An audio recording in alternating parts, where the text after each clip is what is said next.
혈류량 증가는 왜 생기나요? 기본적으로 동맥의 혈류를 정맥으로 흘리다 보면 이제 혈력학적으로 정맥은 저항이 동맥보다 작기 때문에 이제 동맥피가 정맥으로 계속 흐르게 일부러 만들잖아요. 저희가 동정맥류를 투석을 위해서. 그럼 저항이 작은 쪽으로 피가 계속 흐르다 보면 우리 몸은 거기에 계속 적응을 하면서 점점 커지게 돼요. 동맥도 커지게 되고 정맥도 커지게 되고. 그래서 어느 정도 증가하는 거는 투석을 위해서 좋지만 너무 많이 증가하는 그런 경우가 생기는 거죠. 계속.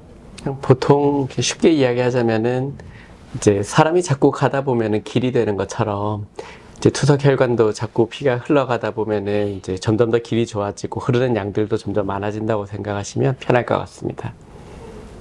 자주 다니는 길이 점점 커지고 그렇게 생각하면 될 것 같습니다. 그리고 실제로 우리가 투석을 하지 않는 팔에는 1분에 흐르는 피들이 이제 야쿠르트병 작은 거 하나 정도, 한 60ml 정도가 1분에 흘러가게 되는데, 이제 투석 혈관을 조성하게 되면은 우리가 일반적으로 투석하기에 적절하다, 필요하다 하는 것들은 한 500ml에서 한 6, 700 이 정도가 필요하다고 이야기를 하는데, 약 작은 페트병 한 병 정도 되는 거죠. 근데 실제로 자꾸 투석 혈관이 자꾸 커지는 분들 가운데서는 흐름이 너무 많아져 가지고 2리터 페트병 이상, 큰 페트병 이상의 흐름이 있는 분들도 있고, 그런 분들을 고유량 투석혈관이라고 이야기를 합니다. 혈류량이 증가하면 투석이 더 잘 되지 않나요? 투석혈관에서 이제 혈류량이라고 하는 것들은 효율에 굉장히 중요한 부분을 이제 미치게 됩니다. 보통은 이제 투석 효율을 높이기 위해서 우리가 할 수 있는 것들은 투석 시간을 늘리거나 아니면은 이제 투석 피와 이제 투석액이 만나는 속도들을 이제 늘려주면 되는데, 이제 그런 것들이 어느 정도 선 이상이 되어야만 이제 효율이 잘 나오는 거죠.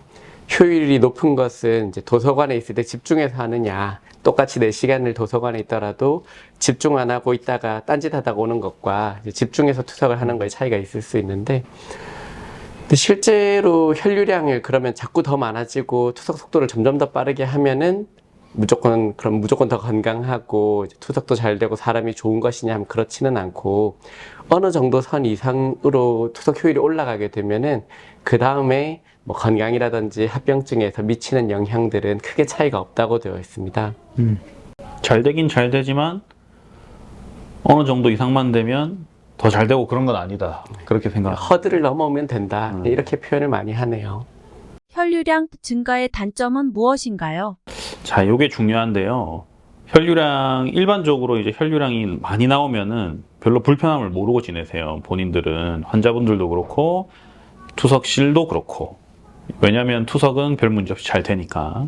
물론 이제 너무 혈류량이 세고 유출로 우리가 피가 빠져나가는 길이 좀 좁으면은 뭐 지혈 연장도 생기고 그러면서 멍도 들고 이런 문제가 생기지만 보통은 단점을 잘 못 느껴요. 근데 단점이라고 하면은 우리 사람이 1분 동안 심장이 일을 하는 게 1분에 한 4,000에서 6,000ml 정도 됩니다.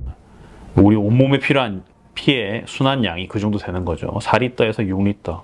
근데 저희가 고혈류량 동정맥류라고 부르는 것은 기준이 1,500ml 이상, 분당 1,500ml 이상이 이제 동정맥류로만 피가 흐를 때 뭐 그렇게 측정을 하기도 하는데, 그게 이제 고혈류량 동정맥류를 가지신 분들을 보면은 이제 팔 하나에 3,000ml, 4,000ml까지 이렇게, 최근에는 5,500도 있었어요. 5.5리터가.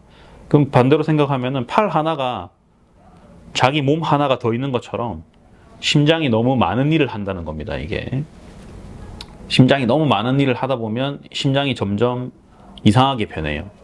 전체적으로 커지고 근육도 쓸데없이 두꺼워지고, 그러면서 산소 요구량이 증가하고 심장 관련 문제들이 많이 생기는 거죠. 그런 문제들이 있습니다. 어쨌든 심장에 부담을 주는 것들을 줄여주는 것들이 보통 심부전 치료, 심장을 치료하는 거의 기본 원칙이 되는데, 뭐 혈압약이나 이런 것들도 다 기본적으로는 심장의 부담을 줄이는 쪽으로 역할을 합니다. 근데 어쨌든 투석 혈관이 점점 커졌다는 것들은 심장을 계속 괴롭힐 만한 그런 요인이 되기 때문에, 어쨌든 우리도 너무 젊어서 일을 열심히 하다 보면은 나중에 골병이 되는 거죠. 심장이 좀 쉬엄쉬엄 일을 할 수 있도록 흐름을 좀 줄여주는 것이 좋겠다 하는 것이 첫 번째고, 그거 말고 이제 좁아지고 한 곳에서 문제가 되고 하는 것들이나 이런 것들도 있겠죠, 원장님? 그죠. 근데 혈류량이 단순히 증가하면은 이제 좁은 곳을 지날 때는 또 그 좁은 곳의 앞부분 혈류량이 막 들이치는 곳은 또 압력이 높아지면서 이제 동맥류성 변화를 더 심하게 한다든지, 투석이 더 잘 안 된다든지, 또 혈관은 계속 커진다든지, 뭐 지혈도 잘안 되고. 지혈도 잘 안 되고 그런 문제들이 생길 수 있습니다. 그러니까 흔히 다들 걱정을 하는 이제 투석 혈관이 너무 커지고 보기 흉하다. 이제 이렇게 투석하는 사람 팔 보니까 혈관들이 꼬불통꼬불통하고 굉장히 보기 싫던데 라고 이야기하는 분들 중에서는 고유량 투석 혈관인 분들이 많습니다.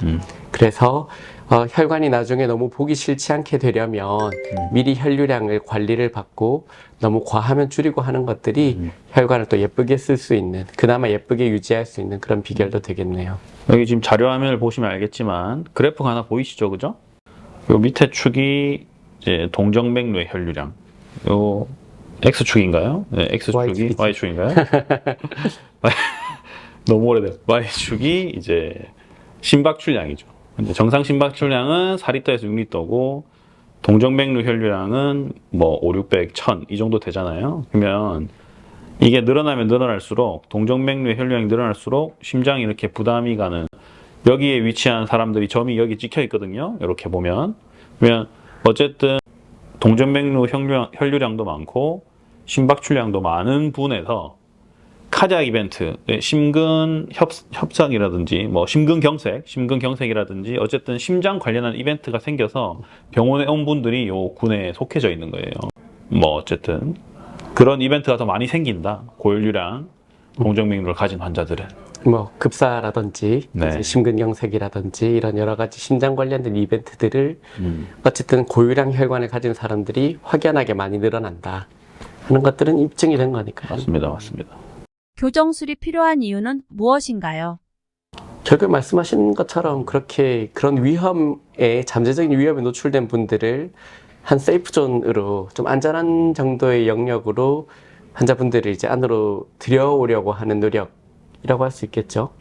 그렇죠. 예. 예전에는 사실 투석하는 분들이 뭐 신장학회 이런 데 가보면 한 20년 전 정도에는 한 칠순 어르신들을 이제 보호자분들이 큰 마음을 먹고 병원에 와서 신장내과 선생님한테 투석을 해달라고 하면, 이제 연세 있으신데 고생시키지 말고 그냥 보내줍시다 이런 식으로 이야기를 했어요. 실제로 투석을 하는 분들이 암 환자보다 오래 못 산다고 이야기를 했었는데, 그러다 보니까 큰 투석 혈관을 가졌을 때 고유량 투석 혈관의 환자들이 장기적으로는 어떤 문제가 있다는 것들을 잘 몰랐거든요.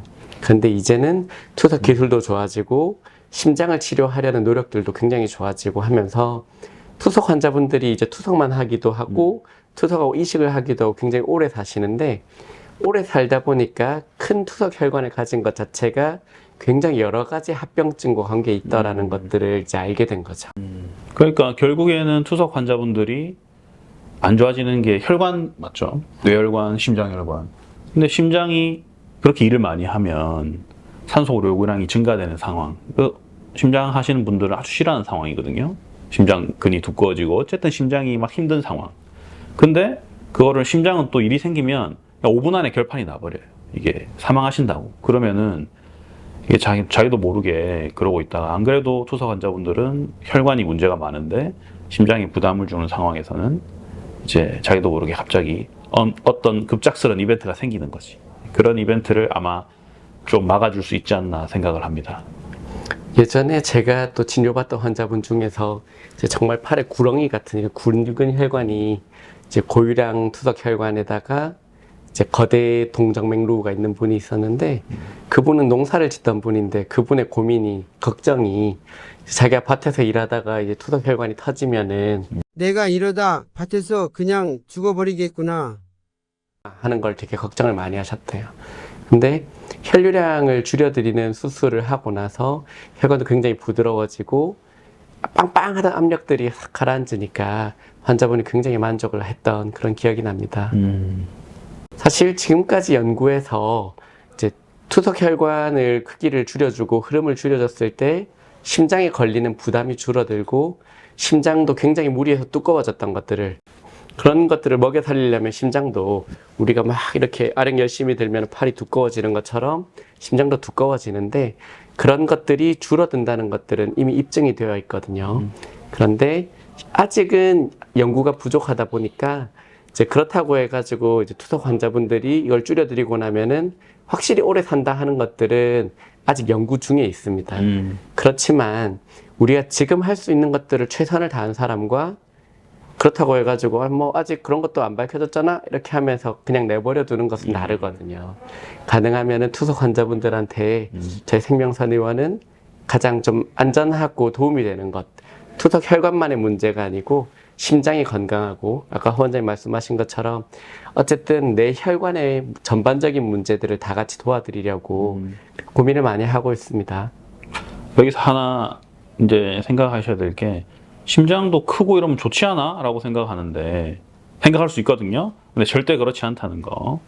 심장이 커지면 커질수록 뭐 혈관도 같이 확 커지면 좋겠지만 우리 몸은 그렇지 않습니다. 그래서 운동 많이 해서 근육 붙으면 좋다던데 그게 아니라 심장은 항상 작아야 돼요. 작아야 되고 심근벽도 작아야 되고 근육 대비 혈관은 굵어가지고 잘 먹여 살릴 수 있는 그런 환경이 되는 게 제일 좋습니다. 그래서 심장은 커지면 안 됩니다.